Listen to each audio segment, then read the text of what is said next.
নমস্কার। আজকের আমাদের ভিডিওটিতে রথযাত্রা নিয়ে আলোচনা করব। রথযাত্রা কবে পড়েছে, উল্টো রথযাত্রা কবে পড়েছে এবং এই দিনগুলিতে কি কি করা উচিত ও কি করা একেবারেই উচিত না তাও জানাবো এই ভিডিওটিতে। হিন্দু পঞ্জিকা অনুসারে আষাঢ় মাসের শুক্লা পক্ষের তৃতীয়া তিথিতেই পালিত হয় রথযাত্রা। উড়িষ্যার পুরী শহরে বিরাট ধুমধামের সঙ্গে এই উৎসব পালন করা হয় এবং এই উৎসব পালন করা হয় টানা 10 দিন ধরে।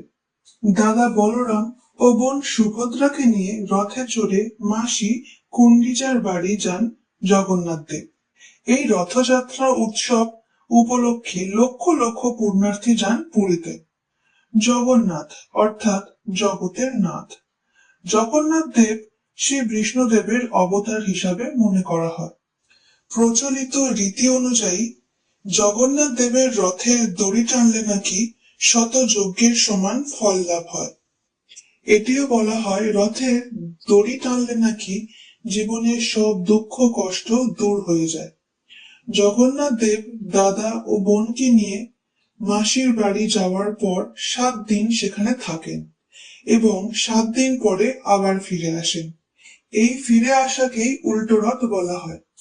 প্রচলিত কথায় বলা হয় যে রথে যে ব্রাহ্মণ থাকে তাকে একবার দর্শন করলে নাকি পুনর্জন্ম হয় না। এবার আপনাদের জানাই 2024 সালে রথযাত্রা কবে পড়েছে।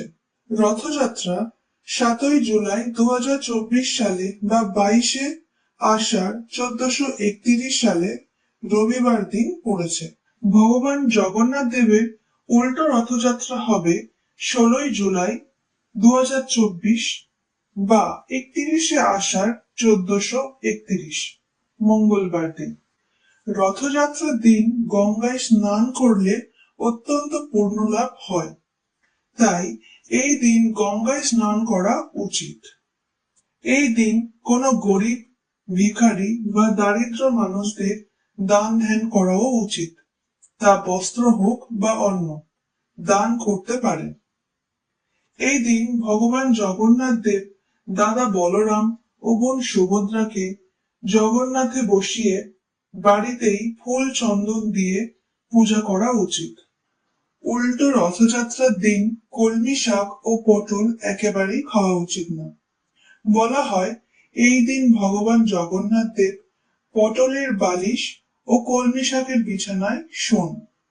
তাই এই দুদিন এই দুটি ফল খাওয়া একেবারে উচিত না। আজকের মতো ভিডিওটি এখানেই শেষ করছি। আবার দেখা হবে অন্য কোনো ভিডিওতে। আপনারা ভালো থাকবেন, সুস্থ থাকবেন।